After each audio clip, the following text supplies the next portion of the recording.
প্রাক্তন মুখ্যমন্ত্রী মমতা বন্দ্যোপাধ্যায়ের বিরুদ্ধে টাকা নয় ছয়ের অভিযোগ তোলপাড় গোটা রাজ্য জুড়ে। নমস্কার বন্ধুরা, স্বাগতম আপনাদের প্রিয় ইউটিউব চ্যানেল বার্তা টপিকে। আজকের ভিডিওতে খুব গুরুত্বপূর্ণ একটি আপডেট দেব আপনাদেরকে। প্রাক্তন মুখ্যমন্ত্রী মমতা বন্দ্যোপাধ্যায়ের টাকা নয় ছয়ের অভিযোগ উঠেছে আর তোলপাড় রাজ্য জুড়ে। সদ্য পালাবদল হয়েছে রাজ্য, তারপর থেকে ক্রমাগত অস্বস্তি বেড়ে চলেছে বর্তমানে রাজ্যের প্রধান বিরোধী দল তৃণমূল কংগ্রেস। একের পর এক অভিযোগ বিদ্ধ হতে হচ্ছে পূর্বের শাসক দলকে। এরই মধ্যে এবার পশ্চিমবঙ্গের প্রাক্তন মুখ্যমন্ত্রী মমতা বন্দ্যোপাধ্যায়ের বিরুদ্ধে উঠল টাকা নয় ছয়ের অভিযোগ। ঠিক কি অভিযোগ মমতার বিরুদ্ধে, চলুন আজকের এই ভিডিওর মাধ্যমে জেনে নেওয়া যাক। আদিবাসী উন্নয়নের টাকা নয় ছয় করেছে মমতা, এমনটাই অভিযোগ তুললেন রাজ্যের বর্তমান আদিবাসী উন্নয়ন মন্ত্রী ক্ষুদিরাম টুডু। মন্ত্রীর বড় অভিযোগ যে আদিবাসী উন্নয়ন তহবিলের টাকা সবুজ সাথীর সাইকেল বিলি করেছেন রাজ্যের প্রাক্তন মুখ্যমন্ত্রী মমতা বন্দ্যোপাধ্যায়। আর এই বিষয়ে সংবাদ মাধ্যমকে দেওয়ার সাক্ষাৎকারে ক্ষুদিরাম টুডু বলেন, এটা তৃণমূলের হাতে এক, আমরা অঙ্ক কষি না হাতের এক।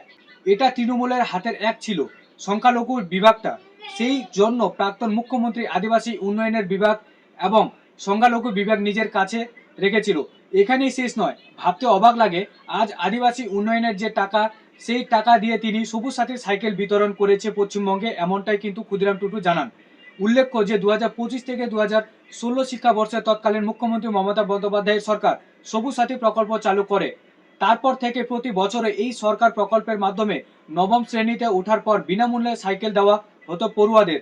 এবার ক্ষমতায় এসেই বিজেপি সরকারের অভিযোগ আদিবাসী উন্নয়নের টাকা নয় ছয় করে এই সাইকেল বিতরণ করেছে মমতা বন্দ্যোপাধ্যায়। ক্ষুদিরাম টুডু আরও বলেন, দুর্ভাগ্যজনকভাবে আমি আধিকারিকদের অর্ডার দিয়েছি এগুলোর তদন্ত করুক। আদিবাসী উন্নয়নের টাকা কেন সর্বসাধারণ ভোগ করবে এবং সেই টাকা কেন ছাত্রদের সাইকেল কিনে দেওয়া হবে। প্রাক্তন মুখ্যমন্ত্রীকে জেল যাত্রার হুঁশিয়ারি দিয়ে ক্ষুদিরাম টুডুর বক্তব্য, যারা দোষী সাব্যস্ত হবে তাদের গ্রেপ্তার করে জেল পাঠানো হবে। প্রাক্তন মুখ্যমন্ত্রীও দোষী প্রমাণিত হলে তাকে জেলে যেতে হবে, এটা কেউ রুখতে পারবে না। আর যেই হন না কেন, যত বড় অফিসাররাই হন না কেন, আইএসএস বা আইপিএস চুনোপুটি সবাই শাস্তি পাবে। এই নিয়ে আপনাদের কি মতামত অবশ্যই কমেন্ট করে জানাবেন। আর আমাদের চ্যানেলে প্রথমবার ভিজিট করে থাকলে চ্যানেলটিকে সাবস্ক্রাইব করবেন, ফেসবুক থেকে ভিডিওটি দেখে থাকলে ফেসবুক পেজটিকে ফলো করবেন, ভিডিওটিকে শেয়ার করে দিবেন প্রচুর পরিমাণে, যাতে প্রত্যেক মানুষই এই বিষয়ে জানতে পারে। তো ভালো থাকবেন, সুস্থ থাকবেন, দেখা হবে আবার পরবর্তী ভিডিও নিয়ে।